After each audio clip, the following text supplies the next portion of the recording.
How valuable when you have new guys in the door is the first practice with them fully involved? Yeah, it's always really fun because there's an energized feeling in the gym. There's new blood. We've had these guys here for a couple days, and Jordan and George have done a couple days of prep, but not in this environment. So, we had a really positive day today. Spent a lot of time on defense and rebounding, and one game left. I thought after looking at the film, I thought even though we lost the game, that there were some wins in the game.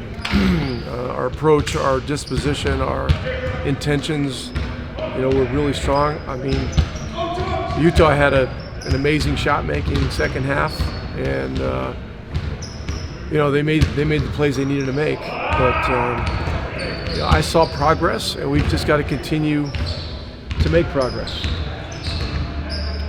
What is just you mentioned the prep for Jordan and George. What's just the crash course like, giving them sort of 2 days to figure out everything you guys do? Sunday afternoon, come in. Ron takes them with our 5 basketball interns, takes them through our defensive terminology, basic coverages, and rep all those things. And then Mike takes them for another 30 or 40 minutes and starts with a basic menu of our basic stuff offensively. And then Monday afternoon, sort of a repeat. Mike adds a little more offensively, and we had a walkthrough before the game, and they were able to get a little more feel for what we're doing defensively, because all we did was defense in our prep yesterday. And then, and today was really a day where it was just more applying the things that they've learned and moving forward from here. Is getting to the All-Star break a little bit more difficult with a younger team who maybe has a feel or a need for a break more than a veteran team that has been through it? Is there any feeling like that? Well, when you asked it initially, you said, is it difficult getting to the break? It's difficult when it comes after 62 games or 60 games or whatever it is. But that's not going to change because of the calendar and the Super Bowl and those things. But like I usually say, it is what it is. And so, if you've got a younger team, you've got to do the things to enhance the situation headed toward the break with the young guys in mind. The fact that we added a couple guys this week, it adds a little bit of energy to the situation, which is good. But we have great guys. They are extremely coachable. They care about each other. They're unselfish. And so, our challenges aren't as steep as some teams, because we have a level of maturity with our younger guys. So, we're pretty blessed here. In a similar vein somewhat, there's different ways about approaching young players and what you surround them with. Some teams don't really have those veteran influences. Now you guys seem to have so many of them. How specific was that for you guys to kind of insulate each of this young core with these veterans that seem to mean so much more than James, Daniel and George? It seems like, was that maybe an experience you had before where maybe you guys didn't and you felt it or anything like that? Well, we're in year one of a rebuild. That's the way. That's really the reality of this. Miles has been here, so getting him re-signed was an important piece of that puzzle. But when you're in a rebuilding situation, having strong veterans that love having the the ability to affect the growth of young players is really key. It's really key. And, you know, like in Dallas, we went through a 3-year rebuild. You know, when we drafted, we acquired, we signed Finney Smith and Kleber, who were undrafted. We drafted Dennis Smith. We drafted Luka. But during that stretch, you know, we had J.J. Barea and Dirk Nowitzki, who were great veterans that had won championship. You know, and so, you know, their influence was strong and obviously very positive. Here, you know, with Miles, TJ, and Buddy, you know, that was the beginning of it. You know, as far as our veteran thing, I actually view Tyrese more as a veteran player in his 3rd year as an All-Star now.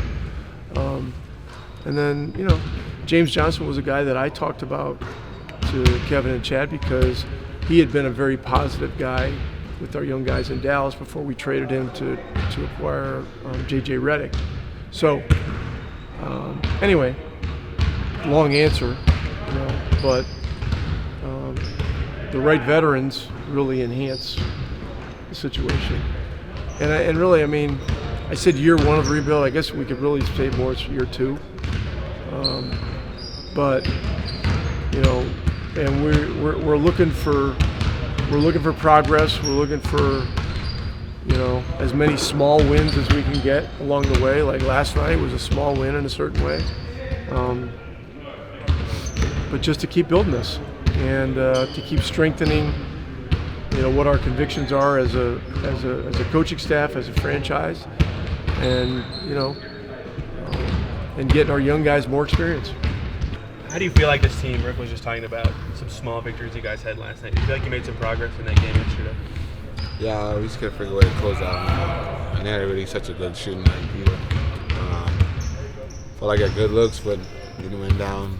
Just stay long in the gym and try and get back. And you know, so just keep building. Where are you seeing progress on defense collectively? Or are you seeing progress? Just spin the gaps and be able to like guard each other, guarding our man, staying in front of our man, not relying too much on help, and just finishing. We got finished plays in the box and our rebound. That's been Achilles heel right now. So boxing out and finishing plays. I wanted to ask you ahead of Saturday, what are some of the key things for you to approach that, having gone through it before? Just mentally staying locked in. And, I mean, like, that's all you can do. Trust your shot. You can't really prepare for the stage. The stage is the stage, you know. Until like I think a lot of shooters get there and they don't really. We can have a good round of us practicing when it comes to that stage. It's just crowd and the fans. It's just a whole different vibe. So you just can't prepare for the stage. When you get there, you just gotta like figure it out when you're there. Is it important for you to get shots up in that gym beforehand? Or how do you feel that you do in that gym? I mean, we're professionals, and when I said in the most humblest way. I think that it's not about getting on the shots, because we all get up shots before going to the court. I just think that my turn is up next. I'm the only one shooting. Everybody's watching. You get 20,000 people watching you. Any of you on TV, and the stage is different. It's just like preparing yourself mentally for that stage. It's what separates you, and it's you never know until you're there. So that's the difficult part about it. So you gotta like block out all that noise. Do you view this as kind of defending your 2020 title since you didn't go back the last couple of years? Smart man. Man, we'll see. I like to say that, but we'll see. Who's your biggest competition, do you think, or do you even think that way and focus on getting your shots off in the time? You know, you get a lot of respectable shooters. You know, with Dean has been in a lot of big moments, shooting the ball, and I think he was there last time. I was there one time, I can't remember. And I'm sure he's not like, happy with the results he got, so he understands what it was like. So now he can go there and perform. But everybody can shoot, man. That's why they're there. And it doesn't matter who has the best percentage. You look at percentage-wise, it's just who's in the moment is ready for that stage, and who can like block out all the crowd noise. And when you miss one or two in a row, and sound, and like press and you can't press, you still stay locked in. Which corner do you start in? I start in the right corner and work around my way, going left. What do you think it'd be like just adding Tyrese to it? Huh? What do you think it'd be like adding Tyrese to it, doing it with Tyrese? Oh, it's fun. I know we kind of do the 3-point shooter every day after practice, regardless, because we always ring the bell. Like 20, you get 25 shots, and like you try to see how much you can get at 25, and like you got to get 20 or to 25. So you can't leave practice until you get 20 plus. So we've been doing that, so we're used to that rhythm. So it should be fun, man. Tyrese he's another guy that can win it too. Do you expect to talk trash in the locker room to some of the guys beforehand, or you kind of keep to yourself? No, he keeps saying, let's enjoy the moment, be around those guys, enjoy the moment. But it's not good to talk trash in those moments, because if you talk trash, it never goes good for you. You know, he's motivate other guys. You just gotta stay humble and just trust your work. Was it hard for you to pass on a vacation to do this? Yeah, I'm still thinking on my vacation. I might drop out still. I'm really thinking of dropping out still because I need a vacation, but I don't know. We'll see. And the late scratch might not be. I'm not scared of competition. What did you do with your 2020 trophy? My mom has it. It's in my mom's house in the Bahamas, so she has it. She took it. She said she wanted to take this one home, so like she has it in the house. So hopefully I get another one. I keep it in my house. Who will be there to enjoy it with you? My mom, family, kids, just everybody there. Just relaxing. They might go play in the snow for a little bit. So we'll see what happens. How valuable is when you switch teams this first practice like this, where you can really scrimmage with the guys? I mean, good valuable. Just learn all the details and all the things that this team does and all the different schemes and things. So trying to get familiar with the guys, so you're not out there just looking like you got deer in the headlights when you're on the court. So it's very meaningful. But just after a day to kind of digest it, I mean, just what was just the whole experience like last night? Where you feel like you learned about how you fit with this group, how what you can do for this? I mean, for sure, still learning. Ain't played in a while, so just getting your feet wet, getting back in shape, just the feel of the ball and things like that. But to be back home it's always great. It's a place that I never wanted to leave, so happy to be here.